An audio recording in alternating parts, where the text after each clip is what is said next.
Okay, good morning, grade 3 and 4. I see some great characters, some fantastic book characters. Welcome. Hope you're having a good day so far. Very, very excited to announce this next portion of Book Character Day to you. It is my pleasure to introduce an author. She's here from the U.S. She brought her 9-year-old daughter, and she has family ties to ICS, and she also went to school at ICS. And her book, Red Butterfly, she's going to be talking about it to you and talking about being a writer. And I'm so excited. I want to turn it over to her. So please welcome A.L. Sonicson. Thank you so much. It's great to be here. Hi, everyone. You guys look great in your costumes. Are you having a fun day? Oh, good. I'm glad. Wow. Mother Teresa's in the front row. Nice. Little Red Riding Hood. Nice. Okay. Well, are you Little Red Riding Hood? Who are you? Oh, who? Oh, I'm so sorry. Cerise Hood. I should have known that. Sorry. I guess she's kind of based on Little Red Riding Hood a little bit. I don't know. Okay. I love that book, though. That's a great book. All right. As I was introduced, my name is A.L. Sonicson, and that's my pen name. My name is Amy Sonicson, but I go by my initials on my books. And I don't know really why I do that. I don't have a good reason. Just, I guess because my last name is so long, I decided to just go with my initials. So I wanted to talk to you about a lot of different things today, mostly about my book, Red Butterfly. So I grew up in Hong Kong, but right now I live in the United States. So there's the U.S. over there, and I live in Washington State, which is in the far northwestern part of the United States, up near Canada. And when after I got married, I moved back to China for 8 years. So I've actually lived in Asia for more than half my life. And I lived in a city called Tianjin, which is up north near Beijing. All right, so this is a picture of me when I first moved to Hong Kong when I was 5 years old. So I'm in the red dress, and that's my little sister, and her name is Michelle, and she's actually a 6th grade teacher, Miss Pardini. She's a 6th grade teacher here at ICS. So when you reach 6th grade, you will probably have her, well, maybe you'll have her as one of your science teachers. And Mrs. Pardini is my mother, and she works in the HR department here at ICS. And Michelle and I both, Miss Pardini and I both went to ICS. Now, ICS was just starting. It was a tiny little school, and I was in the 2nd graduating class, and Michelle was a few years after me. And I think I have a picture here of us back in the day at ICS. So I'm the one on the 2nd row with the curly bangs, and then my sister's here in the front row. I think this was student council. One of the first student councils of ICS. That's a historic picture, you guys. So you're probably so glad to see that. So, we loved living in Hong Kong. And when I was in 12th grade, so senior in high school at ICS, I got to take a service trip with a friend of mine, another student, to go up to Fuzhou, China, to teach English at a women's college for 2 weeks. And while I was there, I had the opportunity to visit an orphanage. And while I was at the orphanage, we saw a lot of little children who were waiting to be adopted at the orphanage. And I was going down a hallway, and I saw a dark room with the door open a little bit. And I decided to go in because I could hear a baby crying inside the room. And when I walked in, I found a little baby in a crib just left in the dark. And the baby had a cleft lip and palate. Do you know what that is? Has anyone seen? So a cleft lip and palate is where your face doesn't form completely, and this baby had a hole in its lip and also in the roof of his mouth. That made it very difficult for the baby to eat. And the IEs decided, it's too difficult for the baby to eat, so it's better if we just leave the baby here in the dark room. by itself, and that made me very upset. And I was holding the baby, but they said, oh no, leave the baby there, don't hold it.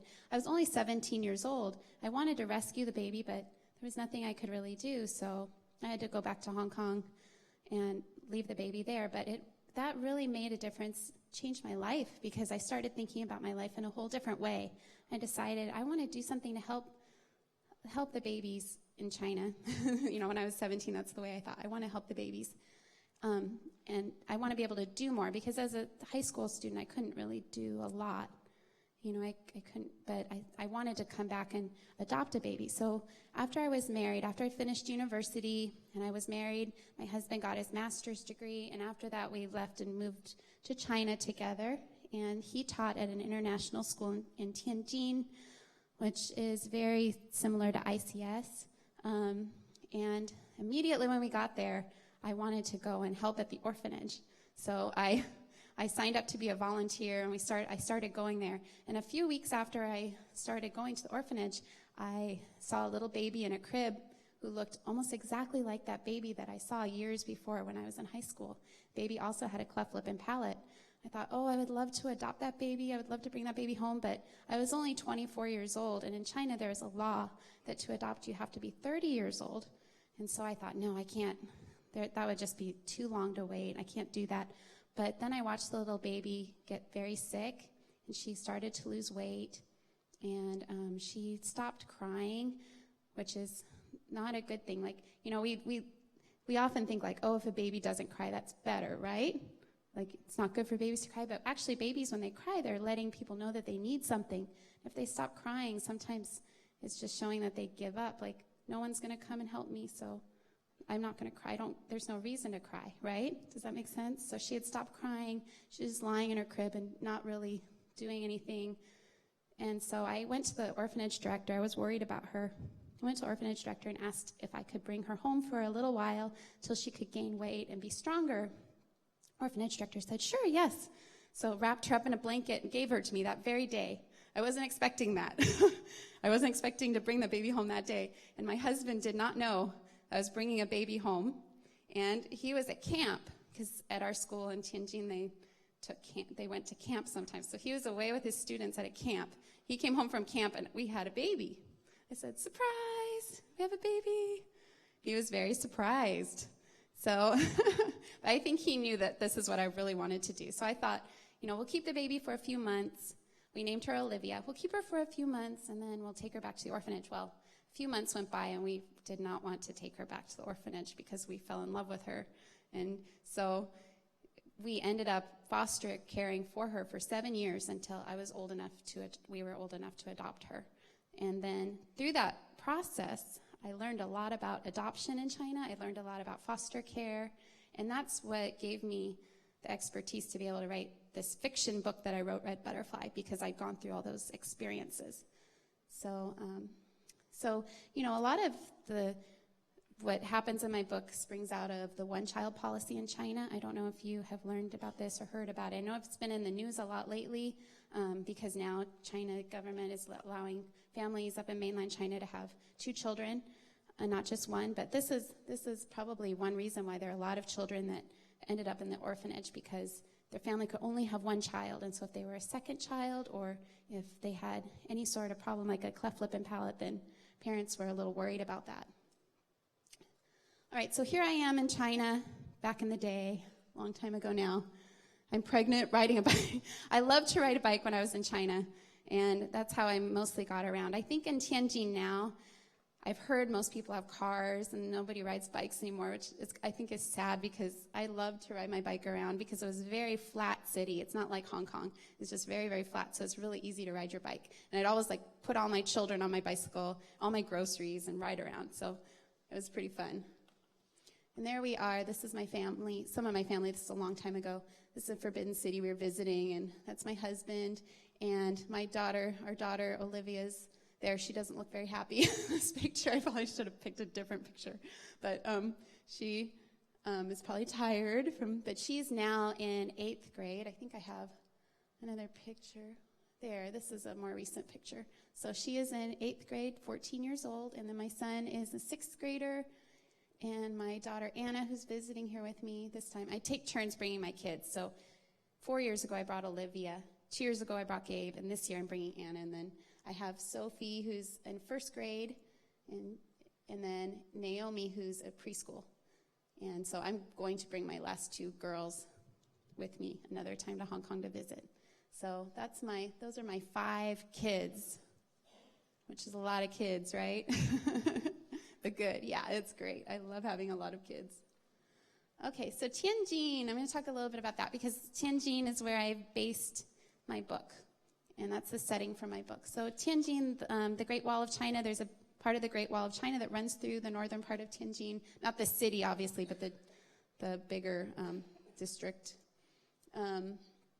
Tianjin is a very modern city, but not as nice as Hong Kong. Just kidding. I'm really biased because I love Hong Kong so much.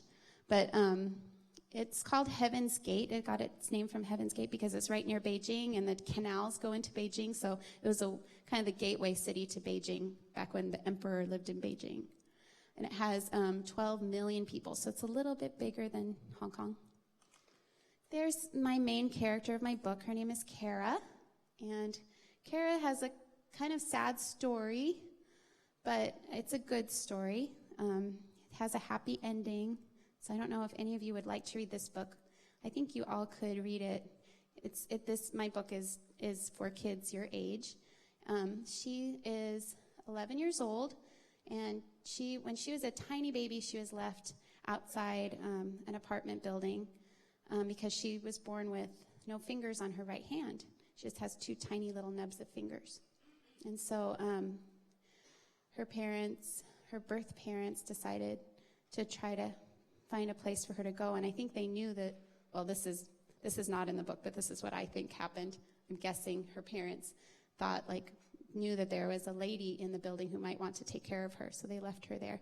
And so that lady, an older American lady, found her and brought her home and was raising her. So she's living in a 6th-floor flat, and she doesn't go to school. Her foster mother takes care of her and tries to teach her, but is afraid to send her to school. They live a very secret life, isolated, so a very alone life, because her foster mother has a lot of fear that that Kara is going to be taken away from her. So Kara loves to ride her bicycle, and I think she loves it so much. I mean, I took this from my own experience of loving to ride my bicycle. I made Kara love riding her bicycle too, but she loves to ride because she feels free. That's when she can really feel free. And so it's one of her favorite things to do. And let's see. So I thought I'd read one of the poems from the book. This is the 4th poem in the book. My book is not written in prose like maybe regular books that you've read. It's called a verse novel, which means that it's a novel that's entirely written in poetry, but it's written in free verse. So there aren't the same rules as with regular poetry, like Dr. Seuss, where you have to rhyme every other line. It doesn't have it's not that kind of poetry. It's much more free. Like, I can use rhyming if I want to, but I don't have to. It doesn't have to be a certain pattern. So free verse was a great way, I felt, to write this book. I felt like it went really well with Kara's personality, my main character's personality. So I thought I'd read you one poem from the book, and this is in relation to the picture you just saw of her riding her bike. So, Red Butterfly. So, and I'll just say this too, I got the name of the book Red Butterfly from this poem, but not every poem is called Red Butterfly. This one just happens to be called Red Butterfly. Okay, I ride with my hair whipping back, a long flapping black flag. Wind presses my face, freezes my lips, laces the cracks in my knuckles with blood. The city is a blur. No one stares, no one asks questions when I am alone, pedaling my ruby red bicycle. No one knows I'm different, that I have an American mother, that even though I look Chinese, I'm American on the inside. When I ride, I am like the 10 million others moving in slow motion down frozen streets in January, except I am faster, flitting between them, a red butterfly. Okay, so this is Kara again. I had some beautiful illustrations done for this book by the illustrator Amy June Bates, who's someone I've never met, but my publisher picked her to do the illustrations. And she just did an amazing job. She actually made her own newspaper type out of some of the words. She took some of the words from the book, translated them into simplified characters, and then made her own newspaper. Then she tore it up, pasted it on, and then painted over it with ink. So I think she just did a remarkable job. And it was cool because she designed the front cover also. And they asked her, just do a couple pictures for the inside too. And she came back with 70 pictures, 70. So they thought, well, I guess we'll make this an illustrated book. So they used about half of the illustrations in the book, and she just did a remarkable job. And I think it's amazing how well she did everything, considering I don't think she's ever been to China, and that I never even talked to her. I didn't talk to her on email, nothing. Like, I never communicated with her, and she still did such an amazing job. So I'm really thankful for that. I thought I would tell you about a few other verse novels that I've really enjoyed, since today's a day that we're celebrating books. And I just really enjoy this type of book that's written in poems. And I think these books tend to be about very serious subjects, but they tend to be very beautiful, and they can handle some very sad subjects very well. So this, I hope I have time for this. Are we doing okay? Oh, 5 minutes. Okay, I better hurry. All right, I'll just give you a quick run through of these different books that I'd like to recommend. So Home of the Brave, Catherine Applegate, I love her books. This is about a little boy who has to escape from Sudan, comes to the United States, and his mother is missing. His father has been killed, and he makes friends with the cow down the road because his father had owned cattle when they lived in Sudan, and so that's how he comes to grips with living in the United States, which is such a different culture for him. Maybe, if you like Little House on the Prairie, I think you'd love this book. It's about a girl who is accidentally left by herself for an entire winter living in a sod house on a prairie. She has to survive the wolves and near starvation and darkness. It's really good. If you like Little House books, you'll like it. And actually, my friend wrote that book, and she's one who got me started reading verse novels. Out of the Dust is a book by Karen Hess. Wonderful book, very sad, about the Dust Bowl era, depression in America when people were very, very poor. It's very sad, very good. Inside Out and Back Again is about a family that comes to America from Vietnam and about their adjustment to life in America. So as you can see, like, there are just a lot of options. This is just barely touching on the great verse novels that are out there. So I'd encourage you to try a verse novel. Like, they're really good for your age group, especially because I don't know if you can see very far, but like, it's, my book is pretty thick, but you can see the words are really spread out on the page. So this book goes really fast. Like, it will probably just take you a couple days to read, maybe a week at the most. So even people who don't like to read, people who hate to read, they've told me, which I'm sure is no one in this room. I'm sure you all love to read. But people who hate to read have even told me, wow, I actually read your book. I usually can't read books because I get too bored, but I read your book really fast. So I would encourage you to try reading a verse novel. So there's your challenge, and I hope you have a wonderful day, and thank you so much for having me. I think we're probably out of time. Thank you, boys and girls, for honoring her with your applause. What a great time to have spent with her and find out about her book and about being a writer. Okay, we are going to head to the upper gym. But what I'd like, parents, if you just, you can go ahead, parents, and upper gym. Class, boys and girls, just stay seated, please. Boys, come back down, please. We're going to do this in, costume. Oh, yes. Okay. I think there were 2 people in 4th grade that needed to stop by a cafeteria and pick up their part of costume. Let's do this. Miss Sadhu is at the top.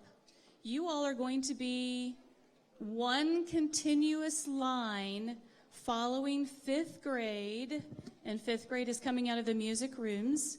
They will go in first up the stairs by the equipment, between the equipment and the pool, the stairs. So, Miss Sadhu's class, if you will go to the top and just wait for 5th grade and follow 5th grade. Your class has a lot of big costumes. What? Oh, okay. If you want to send them to get it, and then they can go this way, but the rest of your class needs to follow fifth, because we're one line. Out where? Okay, if you want to send whoever those are to get and then come back, we're just one continuous line for the parade. Yep. Fourth grade, you can follow Ms. Sadu. Mr. Cato, you can follow